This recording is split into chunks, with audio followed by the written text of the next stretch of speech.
Good morning. Welcome to The Beat. Today, in our second episode, we will talk about my life. I will give you a sneak peek of what makes me me and why I'm in this line of work. So, for me, it's a little different from Renata that we heard of last time that we were on the air. For me, it has been more personal, a personal struggle with sexual violence that drove me into wanting it to change. So I grew up in Puerto Rico. I think I said that when we first started the whole Introduction. podcast and the introduction. I'm from San Juan, Puerto Rico. I lived there for 13 years. I'm from the old San Juan. They call it the old San Juan, which is the actual capital of Puerto Rico. Very impoverished town that I lived in, where again gangs were leading and thriving in that area. So in my life, I had to learn how to survive or live in that kind of environment. Um, for us, it was easier. I used to joke it was easier to just stay on the floor than actually have any interaction with anybody else because there was always some kind of shooting happening at that time. Or we went somewhere and you saw the gangs beating up each other and I remember one time, I have no idea. So in my life, I think my brain has what is that? Compartmental, say that word. See now you that Compartmentalize my life. So for me, it's more like I remember bits and pieces of my life. But if it's something traumatic, I will see the image and then I feel like I'm back into that place. I know that a lot of people talk about it as PTSD. For me, it's just the way that I manage my life. Right. So I remember I don't know how old I was, maybe 6, 7 years old. I was outside running, and then there was this guy in the middle of the street that was convulsing. There was like okay. convulsion happening out of his mouth. And automatically, in my mind, I already understood that he was dying from drugs, right? At that age. So to me, it was already like it was normalized to see Mhm. people drugged to the point of dying, right? Because he was convulsing, he was not moving. And to me, in that moment in time, I had no idea what to do. But at the same time, I was like, that's normal. And it's sad that that was normalized in my Yeah. life. And I'm not sure what happened to this person. I'm probably died. But in that time when I lived there, because I was born in 1983, in that time that I was there, the newspaper, we call it the blood newspaper, because they would show how many people died in a day in Puerto Rico. It was like death after death after death. And for me, it was kind of normal. Like, that's what happens. This is where I live and no big deal, which is sad. Like, that's not supposed to be, for a child. And for me, I thought that every Puerto Rican, everywhere in Puerto Rico, lived the same way that I did, which is also a bad interpretation of the world, right? Yeah. Because a child's world is so tiny, right? So I never recognized abuse or neglect or anything like that in my life. And the one time that I could remember feeling worthless or empty or sad or anything like that is when I used to get out of school. So when I was in elementary school, my brother and my sister had the same elementary school. They went to the same schools, the same everything. They were in junior high at this point because they were both almost at the same age. But I'm the youngest, so they were like 3 years older than me. And so when I used to go to elementary school, I was supposed to go by myself. I used to walk and come down on my own, but my mom would never take me. She would take the other two if she needed to. But to me, she was like, "No, you're right there. You could just go by yourself." I was like, "Okay, fine." So I used to walk and come back, but there was never a key for me to come to my house, to my apartment. So if I got out early from school or got out at 3 o'clock or something like that, then I was by myself. I was by myself in the street doing whatever. Because my brother and my sister got out later than I did. And then my mom either was looking for work or was at work because she was a single parent. And so the only time that I remember was I was outside in my balcony, couldn't get into my house. I didn't have nowhere to go. I really had to relieve myself. Like I really had to go to the bathroom. I had nowhere to go, and I relieved myself in the balcony because as a child, I'm like I couldn't hold anymore. How old were you at the time? I will think maybe 6, 7 years old, and relieving myself in that manner. I had the thought of who am I? Like I'm a dog. Like I am somebody that nobody cares about, nobody pays attention to, um, and this is where I go to the bathroom. I go to the bathroom in the balcony. Nobody cares that I'm here because my mom wasn't there, my sister wasn't there, my brother wasn't there. Nobody was there for me to go into the bathroom. And it's funny that those are the memories that in my life hurt the most, even though at this point, at 7 years old, I was already raped. I was already abused. I was already molested, and many other things that had happened to me by this point. But the realization of not having someone in my life that cared much, that was the most painful part in my life. My mom used to, I mean, I can't blame her, like there's a lot of people that might tell me, oh, well, your mom was horrible. No, she was a single parent, like single parent that never finished school. She only went through junior high school. She never went to high school. She never had an education. She was doing the best she could. She was only 20, 21 by the time she had me, and I was a product of marital rape. So my father raped her, and that's how I came along. And she did not want me, like literally not wanting me. And she used that story because she wanted to heal, um, and used that story to blame me a lot in a lot of things, which is sad. But at the same time, it was the way that she healed. Not that she meant that as a bad thing. I don't think she ever meant to like make me feel some type of way, but she didn't know what she was doing. Mm-hmm. So every time that she said, well, I didn't want you, I didn't, you came from a rape or something, then she would say, but look at you, you're doing well. I may have not wanted you, but look how wrong I was.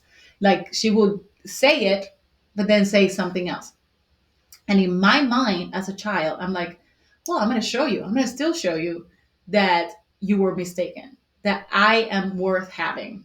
And so in my life, that's my drive. My drive has always been, I'm going to show you I was worth having, and I'm going to show you that I'm good. And so that drove me to never say all the bad stuff that happened to me. Because if I brought her to to pain, like if I told her, well, this person raped me or this person did this to me, then I was not the child that was showing her that I was worth having. Because why would you want somebody that's suffering from something else? So I always looked at the positive of things, and I never told her anything. To this point, I've never talked to her about it. Like she might have read it on my book, but I would never tell her I about it. see. And that this only happened, like wanting to prove yourself, only with mom, not Mhm. any other like adult in your life at that point. No, because I mean, my father was never in the picture. My father was in and out of jail, and he didn't want anything to do with us, or well, he didn't want anything to do with my mom. So he kind of divorced us as a result, right? And my mom used to try to take us to him, to see him, but he wasn't in a place to receive us. And I say that because he was on drugs, he was in and out of jail, and he had to heal on his own because he wasn't ready to be a father. And he was also in his 20s. So he wasn't ready to be a father at all. And I have a brother that is my same age. So he had two women at the same time pregnant. And so to me, that's my twin from another mother. And so he definitely wasn't ready to have us. And so I didn't have another picture except for my mom. I see. But I did have, we did have, she remarried at one point, but he abused us, and he abused my sister, molested my sister. And that's the guy that I used to call my father. I used to call him dad because I think he was in our life since the time I was 3 years old, maybe till 5. But I don't remember, like my mind has blocked away what he did to me specifically, right? But I know that when he left, I knew more about sex than I should have known as a 5 year old Hmm. or 6 year old. So I know for sure that there was something that happened um, in that relationship. I just don't know what. And I could care less to know. Right. So I went to therapy to try to like figure it out. I'm like, nope, nope, I don't need to know. My brain told me that I don't need to know, then I don't need to know. It's fine with me. So, but at this point, I don't know what happened, but something did happen. And after that, unfortunately, I have a lot of familiar, rape and sexual assault that happened from there. But I think, statistically, when you can't control your situation, other people try to take control. And when other people try to take control, they take it on the innocent. And I was so innocent. I was just a child. And I Yeah. just I could only remember being very happy and at one point wanting to escape.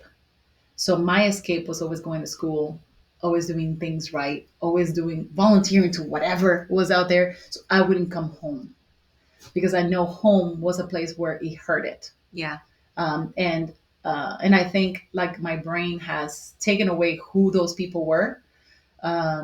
I have images of who they are, like their faces and things like that, but in my heart, I don't know who they are, and I'm okay with that. Like I'm okay with not knowing who those people were. Um, that hurt me in that sense. That now the ones that hurt the most were the families that I still see, or that I still had a relationship with. And you know what's funny? People call it the Stockholm syndrome or Uh-huh. something. I don't think it's Stockholm at all. It's more like those are people that you are supposed to love and care for. So you don't see what bad they're doing to you. You're just gonna care and always love them. Because I have a family member that died and they abused me, and I still hold them to that standard of that was my family. Even though they did this, I don't judge them for all of it. Yeah, there's a sense of loyalty, Hmm. especially when it comes to children, Hmm. and that innocence that comes with being a child. Yeah, That sense of loyalty, that sense of wanting to keep the family yeah, together. yeah. Um, Yeah. And it was sad because, and I talk a little bit about this in my book too. It was my grandfather, and my mom didn't have her father for a long period of time because her mom died when she was 6, and then her aunt took her over. And the aunt separated them. And so she didn't have that relationship with him. She goes to find him later on in life when she's in her 20s, and then he's introduced into the family. And I wanted to care for him. I wanted to love on him because he was a male that my mom craved to have a relationship with. mm, And I did not want to destroy the image that she had of her father, because now she had this man that was her father. And who am I to take that away from yeah, her? you don't want to taint her I didn't want to take. perception Mhm. of him. I did not. So I just let him do whatever he needed to do, and then I still love on him. And unfortunately, he used to say that was his favorite, but it was his favorite because he was doing something wrong Hmm. at the same time. And I still care for him. I still, wept for him when he passed because I didn't hold him to oh my gosh, this monster or anything like that. He was my grandfather, and to my mom, it was a relationship that she wanted to heal from. And to me, that was more important than whatever he was doing behind closed doors. How old were you when you finally came out with the truth, or with Never, never, until my book came out. and how old were you at the time? I just did that last year. So 40 years old. Yep. It took me 40 years to come out with, I'm just going to let it all out and let everybody know. Because you will hear more if you, when I tell you more about my story. It was a matter of me wanting to heal because I was being re-traumatized with the job that I do. Okay. So yes, I never said anything until a year ago or last year. Um, and that was because in my life, I never wanted to be a disappointment to my mom. Um, because to me, if I brought up all these past things, I was doing her a disservice. It will hurt her. And I didn't want to do that. I didn't want to be the child that brought her pain. Um, my sister was able to talk to her about, oh, so what happened was my sister was sexually assaulted by a stranger when she was 15, 16 years old. In that time, my mom spoke to us and told us, strangers are not supposed to do this and things like that. So to me, sexual assault was only for strangers, not for the people that were our family. Mm. So when she talked to us about that situation, in my mind, I'm like, okay, that makes sense. Strangers are not supposed to do that or anything like that. But in my life, it was already happening with family, Yeah. with people we knew, people that I care about, people that were around us. And so I never put the two and two together. But I felt for my sister because, oh my gosh, this happened to her.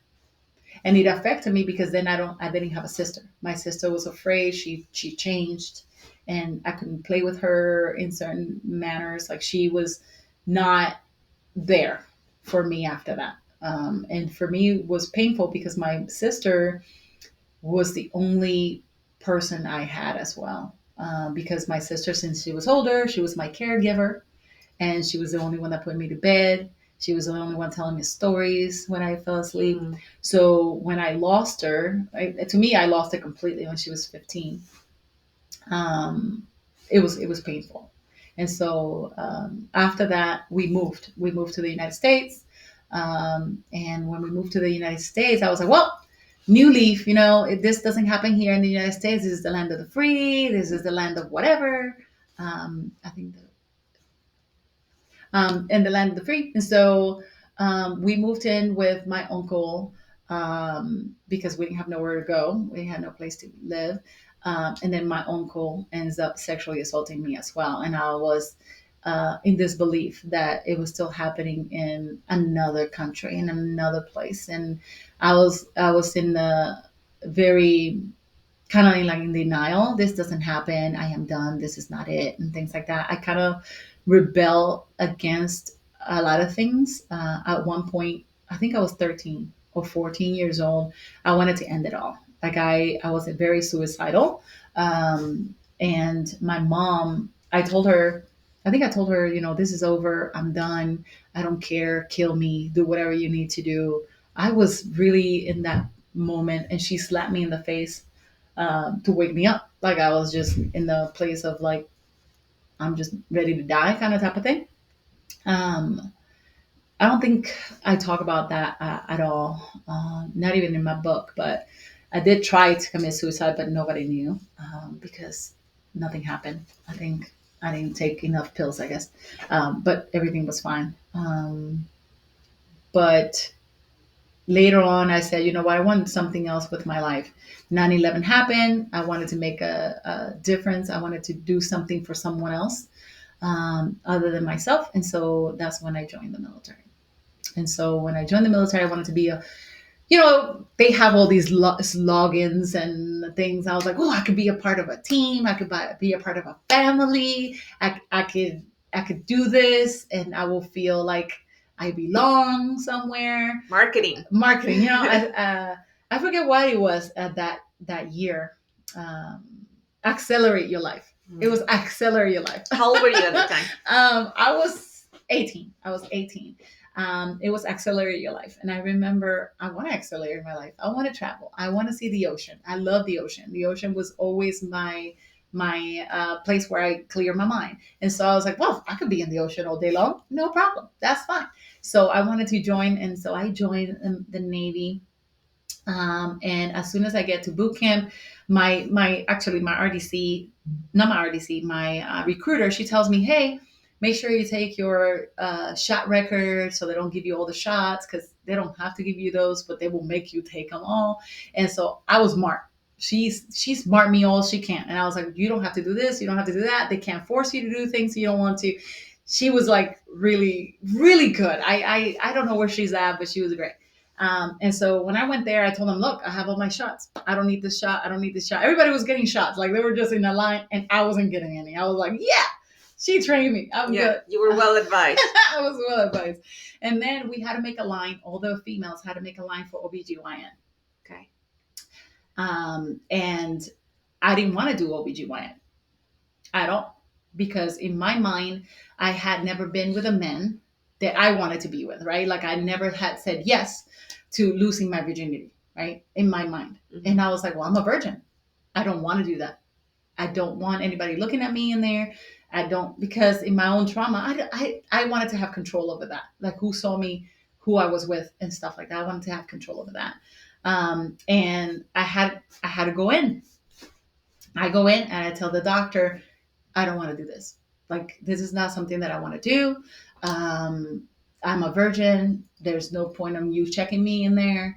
I don't want you in there. And she's like, okay, no problem. We don't have to do it, but I still have to check you. Female. A female OBGYN. But I still have to check you. I had no idea what checking meant. No idea. And she was like, oh no, relax, nothing's gonna happen. I'm not gonna put the stethoscope, whatever it is that is called. I don't want to do that. I'm not gonna have to do that. But she inserted herself inside of me, forcefully. And I was crying. I told her, no, like stop that. She didn't. She did whatever she wanted to, and then said, in her records, she said she put that she wasn't able to do anything, which is a lie because she still inserted me, even though I told her not to. And that was the time that I recognized that even if I said no, even in my past abuse, even if I had said no, it didn't really matter because they were going to do whatever they wanted to. And now to this point, it was a woman. So to me, it was like, even women could do this to me. Like, I don't have any control over what happens to me. And that was a really hard moment for me because in my mind, I'm like, then even the Navy failed me. Even the Navy wants to take things from me that I did not want to happen. And it was the first moment. I mean, it was boot camp. It was the first moment that I had interactions with the Navy. And it was very painful. I cried a lot that week, I think, because it was kind of like they took my right to say no, or she took the right of me saying no. And that was one of the punchlines for me. Um, then after that, fast forward, I had poor leadership, leaders that took advantage as well. And I tried saying something. I tried saying something to one of at that point, it was called a SAVI, sexual assault victim intervention specialist. It wasn't SAPR. It wasn't sexual assault prevention and response in the military. It was something else, right? It was in the Navy. And I went to him and I told him, this is what's happening. I showed him evidence that what has happening. And he went and investigated. Rather than report it, he went and investigated, went to the person, asked them questions, asked them why, asked them all this stuff. And he said that I was lying, that he never did all this stuff. And then he comes back to me and he's like, he wants to apologize. I'm like, I don't want to see this man. I don't want to. He comes to me and tries to apologize and all these other things. I'm like, no, like this is not what I wanted. And so that is what drove me into learning about intervention of sexual assault, prevention, how to help others. So I went through the training, the sexual assault victim intervention training in Virginia. And then I say, okay, enough is enough. I'm leaving the military. I requested to leave the military after being trained. And then years later, a position came open and I became a victim advocate. A civilian. No, a civilian victim advocate for the military, yes. How many years were you in the military as an active service member? I was supposed to be 6 years. I requested to leave by 5.5. Oh, okay. So you almost completed your. Yes, they could only allow you 6 months early out. Oh, I see. I wanted out because I was done. I was done with the harassment, the sexual assault, their mentality. My leaders were not supportive of me. Officers were mocking me, and I just said enough is enough. I'm done with the military. But I wanted. The funny thing is, I still love the military. See, this is how my life has always been. I still think the military is a good organization and there's good people in it. Um, it's just bad with the good, right? The organization itself, I still want to help the organization. I still love what the Navy stands for and what they want to do. And I want to help them achieve those goals. And that's what drives me. Like, I love my military community. I still love it. Even though it wasn't good for me and they weren't good to me, I still believe in it. It's sad. I mean, I don't know if it's sad or what, but you Mixed. know, It's mixed emotions. it's a mixed emotion because my whole life I've had those mixed emotions. In my life, I've always loved the people that have abused me, but they have abused me. Mhm. And in my mind, I'm like, well, you're going to pay for that. In my mind, I'm like, you're going to pay for that at some point. You have to answer to what you did to me, but I'm not the person to do that for you. And in my mind, I just let them go and forgive them and just, that's not you. You wanted to do something bad to me, but I'm still good and I still could move forward. I mean, I've always had that mentality, weird enough, but I did. And it's the same with the Navy. Like, yes, I recognize that, there was abuse and all this stuff in my life, but right now I'm in a good place and I still want to help them. All right. Um, do you think that that dynamic happens to that sense of loyalty and secrecy and mixed emotions? Do you think that that happens to a lot of sexual assault victims? Like, do you think it's um, not a pattern, but do they experience some of those things? 100%. 100%. I think everybody that has been sexually assaulted self blames and self try to see what they did to call that upon themselves, if that makes any sense. Yeah. Because at some point in my life, I mean, I'm not perfect, right? There was times where I did blame myself. Why did I put myself in that situation? Why can I recognize when a man is looking at me like a woman rather than a friend, right? But then I also think about this way: I cannot mistrust everybody. Like, I cannot live in a place where I think everybody's bad, you know because if not, then I can't live, right?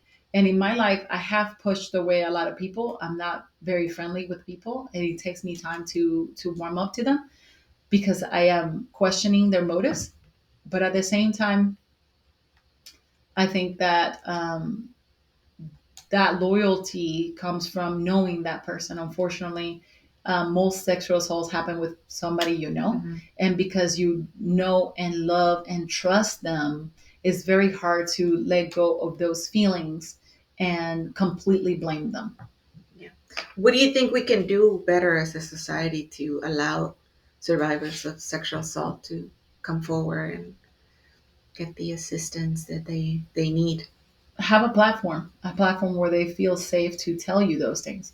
I never had that. And you know what? I said that the only time I talk about it was a year ago, but that's a lie. I did talk to someone 6, 7 years ago. She had told me, "Hey, this is a group. It was a church. A church hurt. I don't believe in no church stuff. I'm not religious or anything, because this person said, we're a group of women. We're gonna trust each other. We're gonna talk to each other." I shared everything with her, and then she avoided me like a plague. And I felt like, what did I say? What did I do to push this person away? Is my pain that horrible, or the things that happened to me so horrible that you think it was my fault, or that I am a horrible person to hang out with?